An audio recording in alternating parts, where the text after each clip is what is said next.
India एक तरफ quad का भी मेंबर है तो दूसरी तरफ ब्रिक्स का भी। अमेरिका से भी हम डील्स करते हैं और रशिया से भी। तो आइए आज की वीडियो में यही समझते हैं। नमस्कार, स्वागत है आपका डे 23 ऑफ लर्न एवरीडे। हम यूपीएससी 2026 के लिए रिवीजन कर रहे हैं। आज का टॉपिक है इंडियाज़ जियो पॉलिटिकल यूनिकनेस। इसमें हम ना सिर्फ प्रीलिम्स के लिए बल्कि मेंस के लिए भी इसके इम्पोर्टेंस समझेंगे। आपके आईआर के लिए बहुत इंपॉर्टेंट है, साथ ही साथ आपके एसेस के लिए भी ये इम्पॉर्टेंट होने वाला है। तो जो हमने एक ऑटोनॉमी मेंटेन कर रखी है इस मल्टीपोलर जो वर्ल्ड बन रहा है, ठीक है। पहले सिर्फ दो था कि भाई अमेरिका है या सोवियत यूनियन है, अब चाइना भी एक उभर रहा है। हम चाइना के साथ भी अच्छा खासा ट्रेड करते ही हैं, भले ही हमारे बॉर्डर डिस्प्यूट्स हों। हम दूसरे देशों से भी कर रहे हैं, हम टर्की में भी हमारे जबकि डिस्प्यूट है उनसे, पर वहाँ पे भी हमने ऑपरेशन दोस्त लॉन्च किया था। तो इसी चीज़ को आज के वीडियो में हम समझेंगे कि हमने एक बहुत ही यूनिक जियोपॉलिटिकल सिचुएशन क्रिएट कर रखी है अपने लिए, ठीक है, और वो किस तरह से काम कर रही है। What makes India geopolitically unique. देखिए, एक सिविलाइजेशनल स्टेट है हमारा, मॉडर्न स्ट्रेटेजिक आउटलुक है हमारे यहाँ। टीयर 1 सिटीज़ में एक western kind of economy hold करने वाले लोग भी हैं और पिछड़े भी हैं। ये प्लस पॉइंट भी है, माइनस पॉइंट भी है। प्लस पॉइंट ऐसे है कि हमारा एक बहुत बड़ा मार्केट उभर के आ रहा है, ठीक है। हम मार्केट बहुत बड़ा है दुनिया के लिए, ग्लोबल मार्केट हम बनते जा रहे हैं। और जो टीयर 4 के नहीं है उसकी वजह से हम पिछड़ भी रहे हैं। But again this is also plus point कि अगर उनको ऊपर लाया जाए तो वो एक फ्यूचर पोटेंशियल मार्केट देते हैं। एक एग्जांपल मैं यहाँ पे देना चाहूँगा, बहुत सिंपल सा। हनी हमारा एक्सपोर्ट होना था यूरोप में। यूरोप ने लाया कि नहीं यार, आपको हनी का जो प्योरिटी चेक होती है उसके लिए एक मशीन्स खरीदनी होंगी, और वो यूरोप ही बनाता है। यूरोपियन यूनियन ने ये शर्त रखी। तो हम India refuse, like we won't buy those expensive machines. हमने अपनी मशीन से किया है और इट इज़ गुड। आप टेस्ट करना चाहो आप टेस्ट कर लो। वी विल नॉट लाइक कि हम खर्चा करें, हम उसको टेस्ट करें, फिर आप खरीदोगे। So we won't do that. तो उन्होंने कहा ठीक है, हम नहीं खरीदेंगे। तो इंडिया अनलाइक अदर कंट्रीज कुछ से मत खरीदो, डोमेस्टिक कंजम्पशन इतना, और पूरा इंडिया में वो कंज्यूम हो गया, तो किसी का भी नुकसान हुआ ही नहीं। भाई थोड़ा सा दाम नीचे आ गया हनी का और वो सब इंडियन मार्केट में ही कंज्यूम पूरा हो गया। ऐसे ही चीज़ों पे कई बार हम लोग एक्सपोर्ट अगर हमसे कोई नहीं कर रहा है तो हमारा मतलब ये नहीं है कि उस सामान ख़राब हो जाएगा। हमारी डोमेस्टिक कंजम्पशन बहुत अच्छा है, तो ये एक प्लस पॉइंट है हमारी जो पॉपुलेशन है। नो फॉर्मल मिलिट्री अलायंस, ना हम नेटो में है। क्वाड में हम हैं लेकिन वो कोई इतना फॉर्मल मिलिट्री अलायंस नहीं, उसमें कोई नेटो के आर्टिकल 5 जैसा आर्टिकल नहीं है कि एक देश पे युद्ध हुआ तो हम सबसे लड़ेंगे। हम अपने अकेले हैं, अपने मैटर्स हम खुद देख लेंगे। दूसरे के मैटर में मदद चाहिए हो तो हम वहाँ डिप्लोमेटिक हैंडल करते हैं। पीस कीपिंग फोर्स में हम लोग अच्छे खासे जाते हैं। Simultaneous engagement with rival power blocks, America China, America Russia, सबसे हम कर रहे हैं। चाइना से ठीक है, हमारी ट्रेड अलग तरीके की है, वो उतने डिप्लोमेटिक रिलेशंस हमारे अच्छे नहीं हैं, लेकिन that even that is not stopping us to trade with them. Voice of global south and emerging power, ये मैं आपको कई बार बता भी चुका हूँ कि हम इमर्जिंग पावर हैं, वो भाई सुपर पावर बनने वाले हैं, वो तो चलिए वो अलग बात है।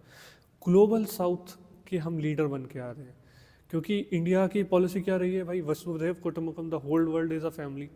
तो हम कई बार जो ग्लोबल साउथ है, ठीक है, ग्लोबल साउथ में एक्सप्लेन भी कर चुका हूँ, जो सदर्न हेमिस्फीयर में ज़्यादा कंट्रीज भाई जो कोलोनाइज थी यूरोप और यूरोपियन नेशन के द्वारा बेसिकली। सो ऑल दोज को एक टर्म दिया गया ग्लोबल साउथ। इंडिया उसका लीडर बन के उभर के आ रहा है। वो अफ्रीकन यूनियन को हमने G20 में शामिल कराया, ठीक है। हम अपना डेवलपमेंट तो कर ही रहे हैं, साथ ही हम ये नहीं कह रहे कि भाई आप रूबल में ट्रेड करो या डॉलर में। हम कह रहे हैं भाई ये लोकल करेंसी में करेंगे, आप हमसे लोकल करेंसी में करो, ठीक है। हम FTA साइन कर रहे हैं। So these are all making us a global south का leader, not global leader, we are not there yet, global south leader. Civilisation state, continuity of civilisation state craft, ठीक है। Strategic cultural shape by history, हमारी history भाई पहले हम non alignment में थे, फिर कोल्ड वॉर के दौरान भले ही हम रशिया के साथ हमारे ज़्यादा रहे हों, लेकिन अब मल्टी अलाइनमेंट कि हम सबके साथ हैं भैया। अब सॉफ्ट पावर भाई हमारी बहुत अच्छी है। सॉफ्ट पावर काफ़ी हमारे पास है। हमारा कल्चर जो है दूसरे कई सारे देशों के पास सॉफ्ट पावर उतनी अच्छी नहीं है। हमारा सॉफ्ट पावर बहुत बढ़िया है कि हमारे पास एक कल्चर है, एक डायस्पोरा जो लगभग हर देश में मौजूद है। और उनके भाई सुंदर पिचाई से लेकर आपके जो वहाँ के डॉक्टर्स हों, जब यूक्रेन से डॉक्टर्स हमारे वापस आए तो वहाँ उनको फेस करना पड़ा। रशिया में हमारा अच्छा खासा डायस्पोरा है, लगभग हर देश में है, ठीक है। हम साइबेरिया तक में मौजूद हैं। तो वो एक हमको सॉफ्ट पावर देता है। साथ ही being the world's largest democracy is an add on, कि हम इतना बड़ा देश, इतना ज़्यादा मतलब विविधता है हमारे यहाँ, उसके बावजूद हम डेमोक्रेसी को मेंटेन किए हुए हैं, ठीक है। सब साथ में चल रहे हैं। कई देशों के लिए इमेजिन करना इम्पॉसिबल है। अब एक चीज़ जरा हम समझते हैं, सॉफ्ट पावर तो बता दिया मैंने, इसलिए ब्लैंक साइड छोड़िए क्योंकि मैं आपको बारीकी से बताना चाहता हूँ। सॉफ्ट पावर तो हो गया, but what about the real power? America का जो वेनेजुएला का अटैक और जो उनके हथियारों की आप बात देख रहे हैं कि भाई सोनिक वेव्स इस्तेमाल करी थी, सिर्फ 20 सोल्जर गए, 500 को उन्होंने मार डाला।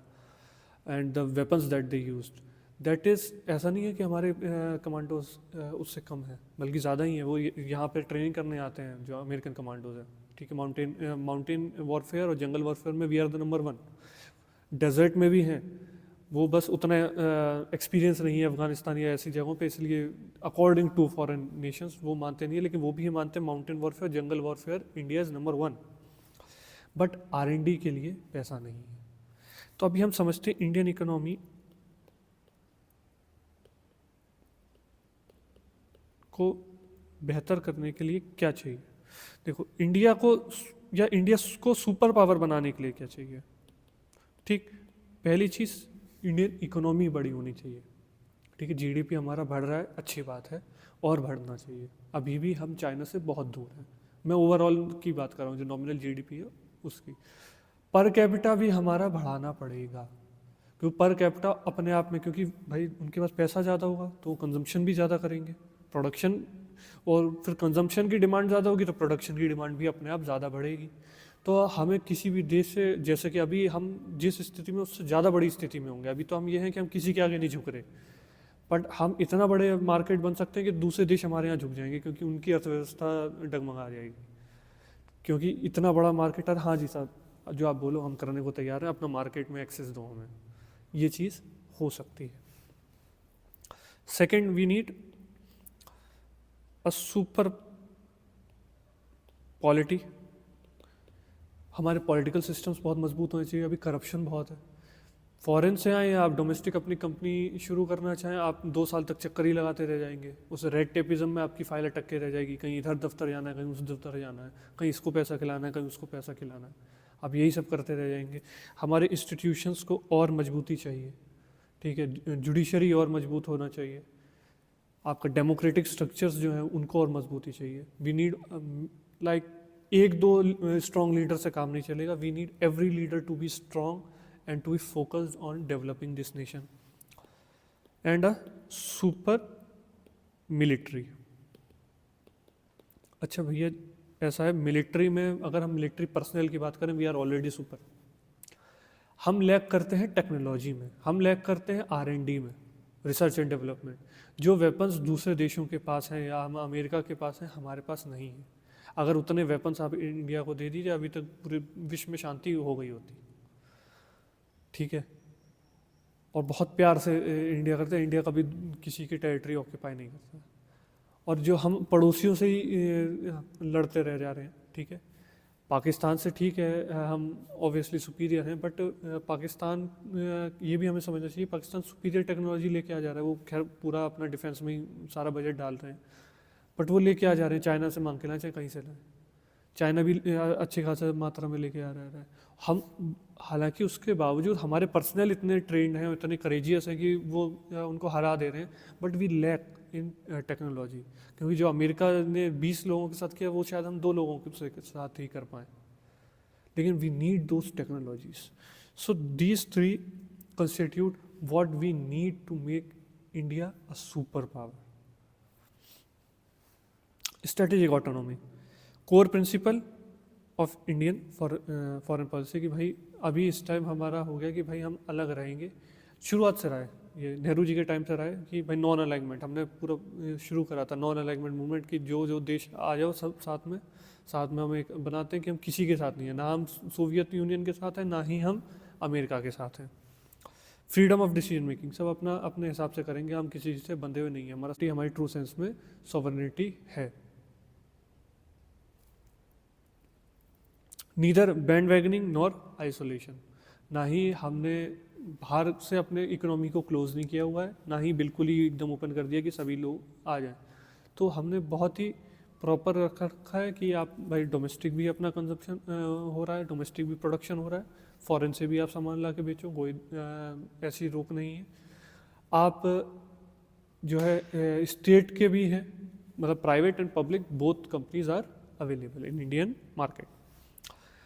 Non alignment to multi alignment, हमने भाई नॉन अलाइनमेंट शुरू करा था कोल्ड वॉर के दौरान कि भाई कोल्ड वॉर के दौरान जो स्थिति हो गई थी, बाइपोलर हो रही थी दुनिया, ठीक है, तो हमने क्या करा, नॉन अलाइनमेंट मूवमेंट, ठीक है। अब हम मल्टी अलाइनमेंट की तरफ जा रहे हैं कि हम इशू बेस्ड अलाइनमेंट्स कर रहे हैं, जैसे हमने ब्रिक्स के साथ किया इकोनॉमिक के लिए, G20 के साथ किया, ठीक है, आपके SCO किया, आपका क्वाड किया, क्वाड में ऑस्ट्रेलिया भी है, ठीक है, US भी है। तो these two are kind of contradicting, क्योंकि यहाँ रशिया है और चाइना है, यहाँ पे US है, ऑस्ट्रेलिया है, ठीक है, और ये इसको काउंटर करने के लिए ही अपनी इस क्वाड बनाए हैं। So that's how we are dealing in today's world. हम दोनों तरफ के साथ डील कर रहे हैं कि हाँ तुम्हारे साथ भी है, हाँ आपके साथ भी, आपकी बात भी ठीक है, और this is the real diplomacy. Engagement with rival blocks, USA technology हम ले रहे हैं उनसे, डिफेंस ले रहे हैं, इंडो पैसिफिक रीजन में अपनी बढ़त कर रहे हैं उनके सारे। रशिया से हम डिफेंस ऑब्वियसली सबसे ज़्यादा हम रशिया से बाय करते हैं, और रशिया से भी बाय करने वालों में सबसे टॉप पे हम ही हैं। एनर्जी में हम बाय करते हैं, हम उनसे भाई अभी रशियन ऑयल ले रहे हैं, हम इवन न्यूक्लियर मटेरियल्स से रिलेटेड वो भी हम वहाँ से लेते हैं। चाइना कंपटीशन प्लस डायलॉग, हालांकि हमने एक कंपटीशन बना रखा है, या अगर इनफॉर्मली कहें तो चाइना के पास हमारा पूरा अच्छा खासा मार्केट है, जो इवन इंडियन कंपनीज हैं उनके प्रोडक्ट जो आ रहे हैं वो चाइना से मैन्युफैक्चर होकर आ रहे हैं, बस यहाँ पे असेंबल होते हैं। But we are trying to like may be in future when Chinese leadership will change, they will I hope and Indians hope कि बेहतर होंगी चीज़ें। India as voice of global south, development concerns of emerging nations, कि भाई हमारे ऐसे जो emerging nations हैं, इमर्जिंग पावर्स हैं, उनकी डेवलपमेंट हो, आप उस पर अड़ंगे ना लगाएं, जैसा कि अमेरिका और यूरोपियन पावर्स अक्सर लगाते आए हैं, ठीक है। पॉल्यूशन उनके यहाँ हो रहा है, पर पॉल्यूशन के लिए डेवलपमेंट पर रोक इन देशों पर लगाई जाएगी। तो इंडिया ने ऐसे कई बार कहा कि भाई हम डेवलपमेंट से समझौता नहीं कर सकते, आप अपने आप देखो एनर्जी कंजम्पशन पर पर्सन अभी भी आप लोगों के यहाँ ज़्यादा है। G20 प्रेसिडेंसी भाई पूरा हुआ था दिल्ली में, साउथ टू साउथ कॉपरेशन, इस पे हम इस टाइम बहुत ज़्यादा जोर दे रहे हैं। चैलेंजेस भाई ब्रिक्स में तो मैं बता चुका हूँ, चाइना बॉर्डर टेंशन है, ये हमारे लिए सबसे बड़ा चैलेंज है। बैलेंसिंग पार्टनरशिप्स, दोनों तरफ भाई एक बार ट्रम्प टैरिफ लगा दे रहे हैं, तो उस चीज़ को भी बैलेंस करना है। Economic and technological gaps, economically हम अभी उतने पावरफुल नहीं हैं, ठीक है, टेक्नोलॉजिकली हम अभी काफ़ी पीछे हैं, ठीक है, और दूसरे देशों में हालांकि हमारे इंडियंस ही कर रहे हैं, लेकिन अपने देश के लिए हम उतने R&D नहीं कर पाए हैं। Way forward, strengthening economic base, भाई ये मस्ट है, मतलब मेरी माने तो अगले 10 साल तक या सब भूल जाओ, सिर्फ इकोनॉमी इकोनॉमी इकोनॉमी यही करना है, सब सारे धर्म जाति सब भूल के, सारे और इवन दूसरी चीज़ें आप भूल जाए, सिर्फ यही गाएं, इकोनॉमी इकोनॉमी इकोनॉमी। हर एक व्यक्ति, वोट भी इकोनॉमी पे दिया जाए, एंड GDP पर कैपिटा पे, नॉमिनल GDP अपनी जगह है, लेकिन GDP पर कैपिटा के साथ उस पे जोर दिया जाए, बाकी प्रॉब्लम्स अपने आप काफ़ी हद तक ठीक हो जाएंगी। स्ट्रेटेजिक पार्टनरशिप्स विदाउट अलायंसेस, जो हम ऑलरेडी कर रहे हैं, and leadership in global south. Again conclusion, India's uniqueness lies in flexibility, कि हम इतने इंपॉर्टेंट है दुनिया के लिए, हमारा मार्केट इतना इंपॉर्टेंट है कि कोई भी हमें प्रेशर नहीं कर सकता। रशिया ने भी प्रेशर नहीं करा, सिर्फ ट्रंप ने कोशिश करी, उससे पहले अमेरिका भी प्रेशर नहीं कर पा रहा था। ट्रंप की भी कोशिश फेल हो गई है। Strategic autonomy is our strength, ठीक है, कि हम अपने डिसीजंस अपने फ़ायदे के हिसाब से ले सकते हैं, हमें किसी के आगे झुकने की ज़रूरत नहीं है। की pillar of 21st century geopolitics. हम देश लाइक 2030 तक हमारी जीडीपी और बढ़ने की उम्मीद है, ठीक है। देयर इज़ एन एस्टिमेट कि हम जर्मनी को भी पार कर जाएंगे, ठीक है। हम नॉमिनल जीडीपी के टर्म्स में हम तीसरी सबसे बड़ी बन जाएंगे यूएस और चाइना के बाद। बट स्टिल हमें ट्रू लीडर बनने के लिए हमें चाइना और यूएस दोनों को सरपास करना पड़ेगा, given our population and in terms of nominal GDP per capita, not just overall production. तो उन चीज़ को हम अगर टैकल करते हैं तो कोई मतलब संदेह नहीं है कि India next global super power बनेगा। तो इसी तरह सीखते रहिए, पढ़ते रहिए, learn every day. See you tomorrow.